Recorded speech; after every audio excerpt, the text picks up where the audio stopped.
আজ হচ্ছে দুর্গা চতুর্থী।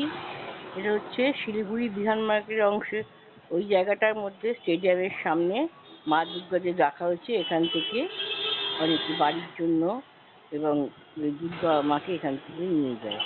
সেই দুর্গা মার ছবিগুলোই আমি আপনাদের সামনে উপস্থিত করলাম। জয় মা দুর্গা। এই এই এই এই এই মূর্তিগুলো খুব